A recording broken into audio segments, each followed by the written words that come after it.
hari umuntu abona aho ugeze akabona ko hajya we uri niho we yari kuba ari, bikaca bisaba cyangwa akavuga ati hajya we uri si we hakwiriye, hakwiriye uwundi muntu. Rero abashaka wewe uhave kugira ngo wa muntu wewe ashaka aze, cyangwa wewe uhave we acaza muri ico kibanza. Rero pay more attention abakunzi inkuru nyigisho, ndabakunda cyane, n'inyigisha nkwigishe twigishanye. Irinde ibintu fungura, ibintu unwa, amasumu ubu yarateye, amasumu yuzuye hirya no hino. Uno munsi umva umugenzi aragwaye isumu, ejo uyu nawe bamuhaye isumu. None amasumu atangwa nabande? Nabo nyene mwirigwana, nabo nyene bakuba hafi, kuko umwansi burya ntava kure. Inkuru nyigisho no munsi rero niyo, indoto yawe yiha agaciro, abantu bakwegereye umaze kubona ko umuntu hari na 5% ko atakwishimiye, uyo muntu kubita intambwe isubira inyuma, kuko nutakubita intambwe isubira inyuma wazokoresha ikizirikwa gukwiye gusubira inyuma, ha mucu hanuka utanguza umutwe ucubura ubuzima. Yari Bella Shaka rero kuri micro za Roy TV, ndakuyisogira abonnement, subscribe, ariyo subscribe, kubita ko commentaire, shiramo j'aime, ushaka kubura umugenzi warahawe isumu, ntuzi ukuntu vyagenze ariko ino nkuru nyigisho kwigishe, ushaka kuba naho uri umugenzi wagufitisha ari mu buzima bwa mwisi yose, aho wirigwa mu kazi he na he, kubita muri commentaire. Ndabakunda cyane. Bella Shaka, Roy TV Burundi.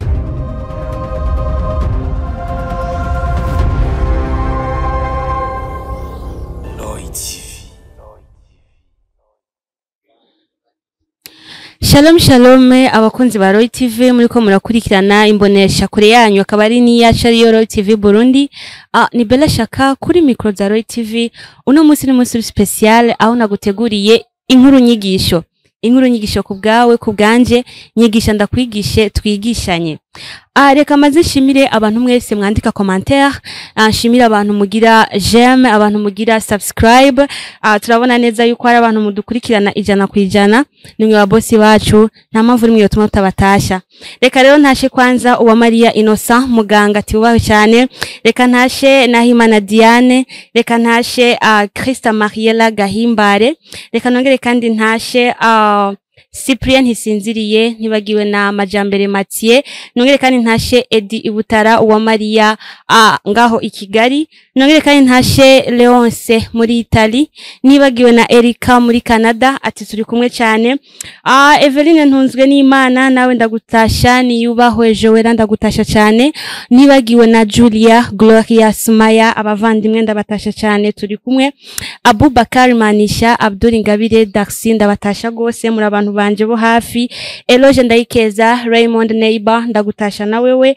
Ni muri bwa bumwe, ntibagiwe no gutasha muri benshi sinobamara, ariko mumva yuko ndabafise ku mutima, kuko muri abantu banje mushigikira ibikorwa vya Roy TV na cyane inkuru nyigisho. Uno munsi naguteguriye inkuru nyigisho nziza cyane igufitiye inyigisho y'ubuzima dusanzwe tubayemwo. Iyi nkuru nyigisho iza kukwigisha abantu akenshi mukunda kurota indoto muri ko murafungura, hama mu buzima musanzwe mubayemwo mukabona ibimenyetso, ariko mukabirenga ko bikaca bizana ibibazo mu buzima bwanyu, ugasanga ubuzima buriko bugenda nabi, swate hariho ibindi ushobona bihagaze mu byo wari kurakora canke mu iterambere wariko urageramwo. Ni inkuru yabereye muri Togo, aho umukobwa yitwa Melissa yari afise fiancé wiwe bari bakundanye.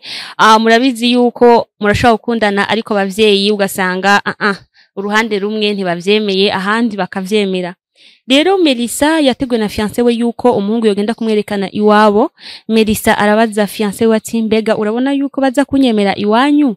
Aravuga ni nta kibazo nubwo batokwemera, amahitamo na iwanje, naramaze kugukunda kandi umve yuko ndagufise ku mutima.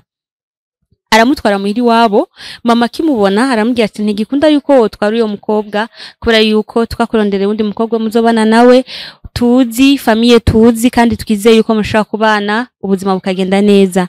Arambwiye ati ariko ntavyo mwambwiye, kandi baza yuko guhitamo ko umuntu n'umuntu bwiwe bwite, ariko nta muntu ashobora guhitiramwo uwundi uwo bashobora kubana na cyane ngo bubake umuryango. Umuhungu ntiyavyemeye, mama wacu amubwiye ati ujya mukobwa Melissa ni wamutwara, urabe neza n'umwana bizobagura ko muronka umwana. Nabacha avuga ati mwizina rya Yesu uyo muvumo ndawanse uko nashobora kuronka umwana, ndi kumwe n'umukunzi wanje Melissa, niwe nkunda kandi niwe dutegerezwa kubana. Umuhungu yaciye ava ngaho ashira tora fiancé we bace barataha barigira muhira baravuga ati nta kunda abavyeyi batavyemeye twege turavyemera. Niho rero tugaruka mu buzima Melissa hamwe n'umufiancé we bamaze kubakana bakabana. Niho Melissa akenshi yakunda kwicara kiyumvira akavuga ati ndifuza ko ngiranira ubucuti bwa hafi na mabukwe wanje tukagenderanira tukaba bagenzi kugira ngo ubucuti canke se relation twogiranira ibimeze neza cyane dushikirane kurusha. Niho rero yategura umunsi aravuga ni ndifuza kugenda kuraba mabukwe muhira. Melissa arava muhira aragenda kuraba mabukwe wiwe arashika aramubwira ati ndifuza gufasha mu gikoni guteka ibintu nk'ivyo murabizi ko byaba byashitse umukazana akifuza yuko yo bari kumwe hafi na mabukwe wiwe kugira ngo amufashe uturimo tumwe two mu gikoni two mu rugo twaba inarugo. Niho rero Melissa yafasha mabukwe we mu gikoni aragenda barakinjika baraheza mabukwe ararura aramuzimana Melissa arafungura. Niho rero Melissa yasiga duke yasharaguruka agiye kwihagarika gatoya amaze kugaruka akigiye mabukwe yashiravuga ati aka niko karyondo wonse uyu mukobwa sinigeze ndamukunda ngo aze mu muryango wacu rero nibaza yuko ari wo mwanya wuko nkora kantu kugira ntibizokunde yuko asama inda y'umwana wanje muri ugo rugo arimwo. Niho rero yacafata umuti ashira muri vyo kurya bisigaye. Melissa agarutse mabukwe acamubwira ati mwana wanje fungura marira twose marira biraryoshe. Melissa avuga ati mama muganaye numva nahaze ariko si vyiza ko twota ivyo kurya reka ngerageze ndabifungure. Niho Melissa yumva ijuje mu mutima ari mubwira ati ntufungure ivyo byo kurya bisigaye vyihoze. Melissa arimvira impamvu yumvise iryo mu mutima ashabwira mabukwe ati mama je burya ndumva yuko mpaze ntabwo mbandanya ndiko ndafungura kandi urakoze ahubwo reka niteguriye gutaha umugabo wanje ntaze kumbura niyashika muhira kugira ndamwakire kandi nongere kandi ndamwiteho. Melissa aramusezeye mabukwe wiwe arasubiye mu rugo. Niho inyuma y'indwi zitanu akoze ubukwe no kuvuga ukwezi kumwe n'imisi mikeya Melissa yumva menga aragwaye yumva kamarariya mu mubiri acaja kwa muganga acasanga ari bungenze. Mu vyukuri ayo makuru yari meza cyane kuko ni ikintu yari akeneye yari abishuhiye yari yifuza kubona icamwa kivuye kuri we n'umugabo wiwe. Niho rero aca telefone umugabo aramubwira ayo makuru meza amusanga kwa muganga amuba hafi hama baraheza barataha.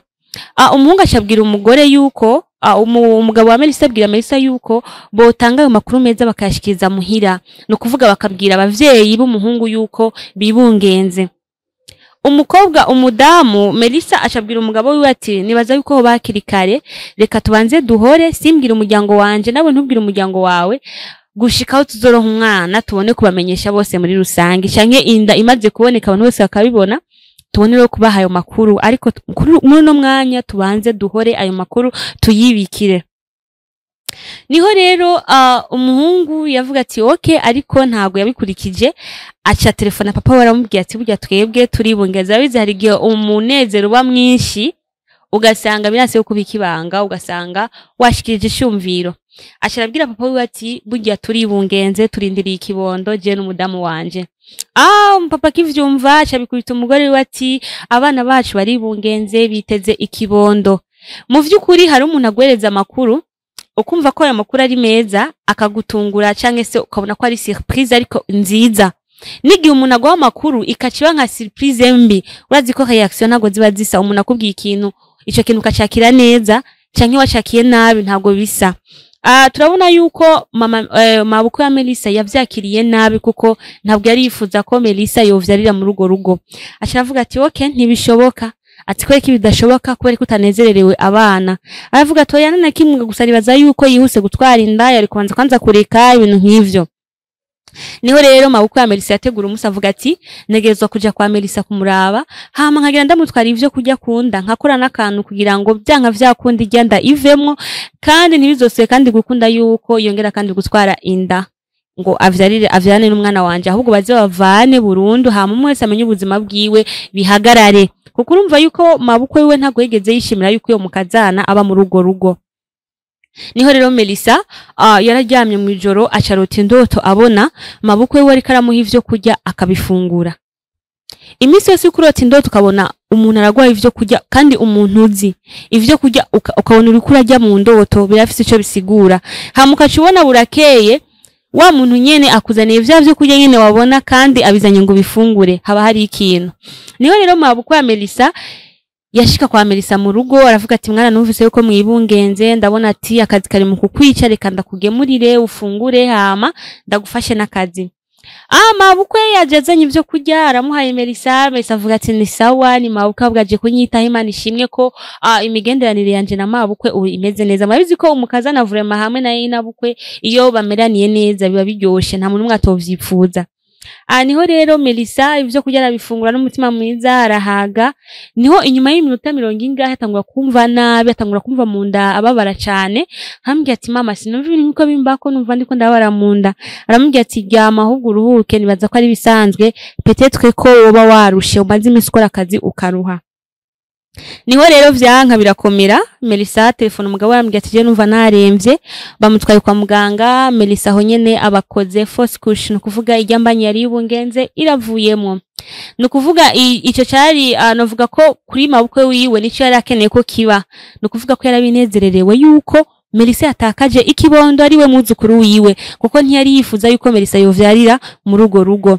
Niho Melissa yataha barababara n'umugabo ariko nta kundi aravuga ati tuzoronka abandi uko vyo biri kose ubuzima burabandanya.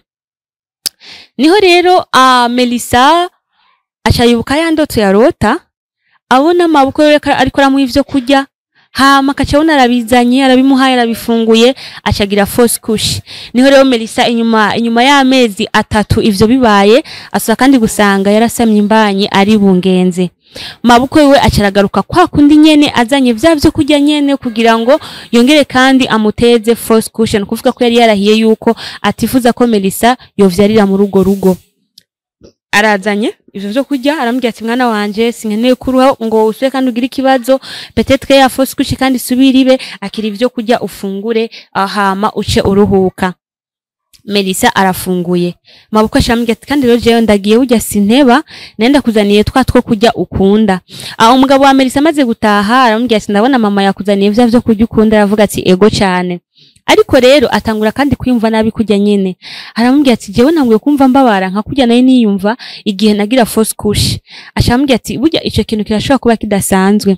Niho rero umugabo yasha telefona paseri wabo araza muhira aramusengera avuga ati hari ikintu ndiko ndabona ndiko ndagusengera.